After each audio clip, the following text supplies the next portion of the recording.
You can't argue that the past few years has really taken its toll on the cinema experience. Since the end of 2019, I can count on two fingers the number of films I've seen on the big screen, and then when I've actually braved the post-apocalyptic landscape, the cinema has looked tired, dirty, uninviting, not to mention has been ridiculously expensive. My visit just a couple of weeks ago, for example, this was the state of the seats in the Odeon.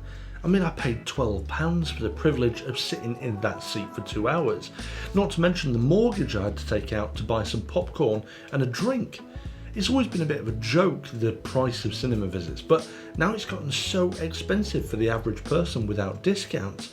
If you took your family, perhaps 2 kids and a partner, and bought food and drink whilst there, you're easily looking at 60 quid, and for seats like that, it's no wonder that cinema visits are declining. So, if I can't go to the cinema to enjoy some movie magic for a reasonable price in a clean and comfortable environment, I think it's about time we start looking at how to build the same experience at home, starting with what I think is one of the most important parts of the cinema experience. Welcome back to another episode of STU'S Reviews. Now, there's many parts of the cinema experience that come together to create that movie magic. I've tried adding loads of different things to my setup to get that feel. The Cosmos Max 4K projector from Anker being a massive part of that. I've even gone as far as buying a bunch of these popcorn boxes to try and recreate that cinema feel, and of course filling them with the best type of popcorn, which you all know is sweet. Although I'm sure there's a bunch of you out there that will disagree with that. So get your swords out and let me know in the comments what your favourite flavour of popcorn is. The war between sweet and salty is far from over. But the truth is, no matter how good the projector is that I'm using or how sweet or salted my popcorn is, something was always missing from the experience at home. And that's the seating. This setup is the Oslo by one of the biggest names in home cinema, Valencia Theatre Seating.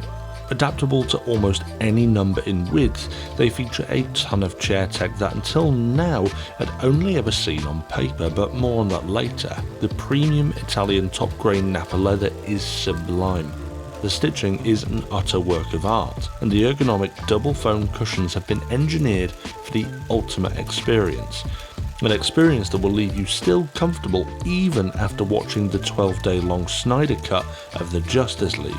But that's not all, because these chairs have a few really neat tricks up their sleeves, and I cannot wait to show you what they can do. If the cinema experience is 10% snacks, 30% screen, 30% sound, the remaining 30% of the magic is absolutely the seating.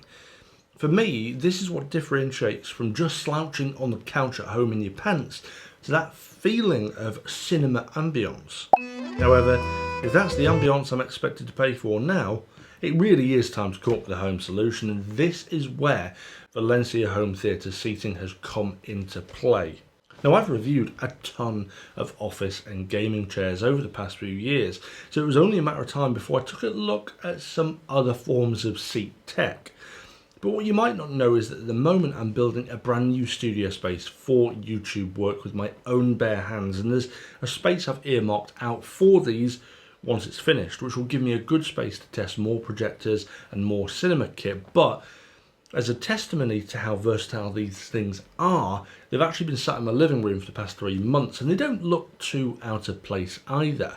They match the brown seating that we already have to an extent, and although these are extremely heavy at around 70 kilograms per half, they're relatively easy to separate and swing around when we want to get into the cinema mode because of the way that these work. You have a main chair that works as your anchor with 2 arm pieces, and then each add-on only has 1 arm but has claws on the bottom that grip onto the first anchor chair, sharing the original arm as the central divider. Now, with this awesome design, you can add as many or remove as many as you want to fit the space that you're in, which is genius. And it also means that they can arrive in separate boxes, and you can continue to order 1 arm piece to keep adding on as you go along to make a huge row of chairs. Now, talking about how they actually arrive nearly fully assembled as well. The only thing you need to do is slot the backrest into the base and plug in a few cables for the lights and control panel. But once that's done, you're good to go. Probably one of the quickest chair assemblies I've actually done. But once they're up and running, to say these things are incredible would be an understatement. To start with, the control panel on each chair does a bunch of things. There's a button that turns on the lights, both in the cup holder and underneath. And I have a slight gripe about the lights, which I'll discuss later on. But you've also got 3 control buttons. One that reclines the entire seat whilst bringing the legs up, one that adjusts the lumbar support so you can get a supportive experience, and one that tilts the headrest. Now this is cool as hell because it means that I can lie all the way back and then have the chair tilt my head forward for me. It's insane. But what's also quite clever with the recline function is you don't need it miles from the wall to do so. In fact, you can have it pretty flush up against the wall because the whole seat moves forward instead of just tilting back, saving space and negating the need to have these in the middle of the room. Now there's also a USB port on the control panel. I don't think the intention here is to provide social media junkies a place to charge their TikTok machines. Although you could use it for that purpose if you can't sit through a 2-hour film without mindlessly scrolling on your phones. But I think the intended purpose is to pair up with the chair's ability to house a tablet using the mount or the adapter in front of the cup holder. Perhaps when the tablet is being used to control your media center or media server, or perhaps even your smart home, which is pretty clever. But perhaps what's a little bit better is that you can also buy an adapter that allows you to hold a glass of wine stable.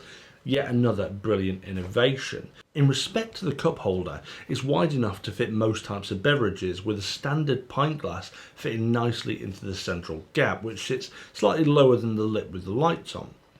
What's super clever here is, whether this is intentional or not, but is that wider glasses, which tend to be shorter, such as whisky tumblers, actually sit on this lip, meaning that the glass is raised high enough to make it easy to grab. If the bottom was wider, it would just fall right in. It would be a right nightmare to get out. So this is great for anyone with a whisky addiction, like me. Behind this cup holder is a hidden compartment underneath the armrest, which is even on gas struts to make a smooth experience. And this compartment is ideal for anything related to the experience, or perhaps other stuff, because the space is absolutely massive given the fact it's just arm storage. For example, in this one, I've got a remote control, my daughter's toy monkey, a statue of me, Uncle Joe's mint balls, some ski goggles, a hammer, a bottle of whiskey, which I'll have in a bit, a 1996 complete Tazo Star Wars collection, and of course a lightsaber.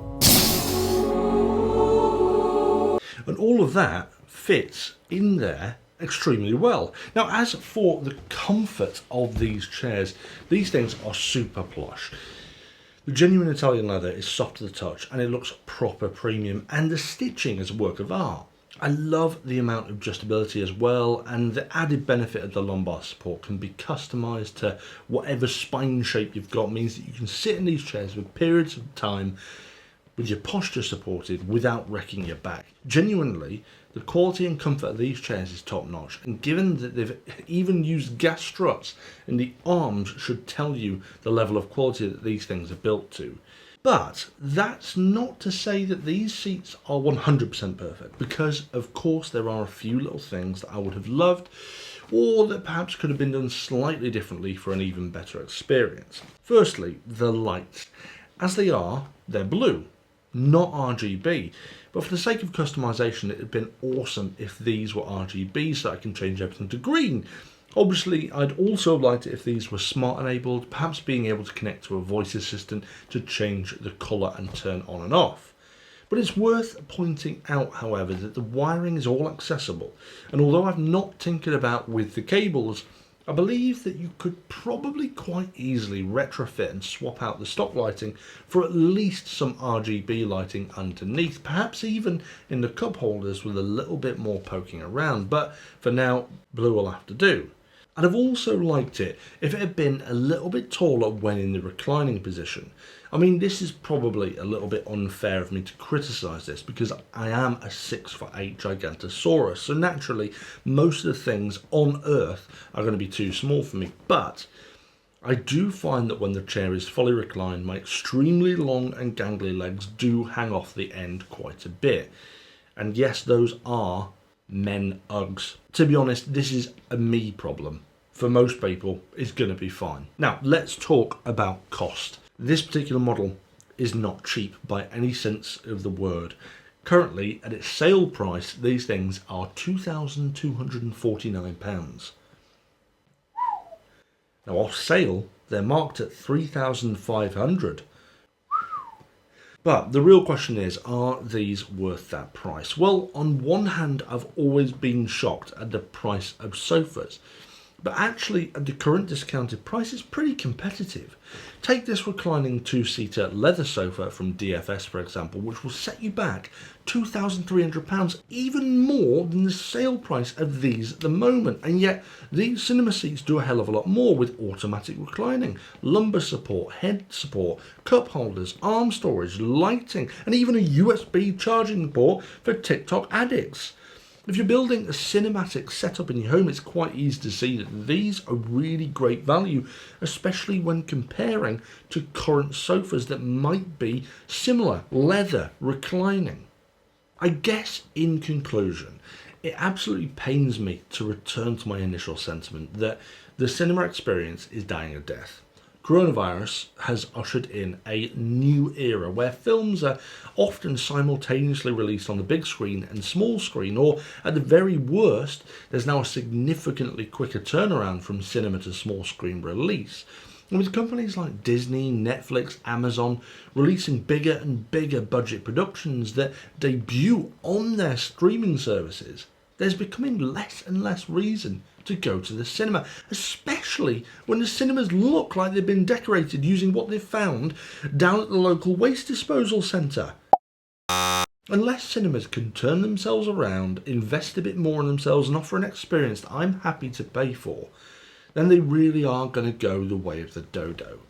But these chairs have solidified the idea in my head that the cinema experience doesn't have to die completely, and if you've got a space to bring that sort of magic into the home, then do it with the Valencia Oslo seats, because I can promise you that you won't be disappointed. These have blown me away. And that concludes today's episode. As I said at the beginning, let me know what your favourite popcorn is in the comments below. Am I wrong liking sweet, or am I in fact correct? And if you enjoyed today's episode, hit that thumbs up, subscribe and notification bell. I've got a few projector reviews in the pipeline that I think you'll want to see. But anyway, thank you very much for watching, guys, and I'll see you back for another episode of STU'S Reviews soon.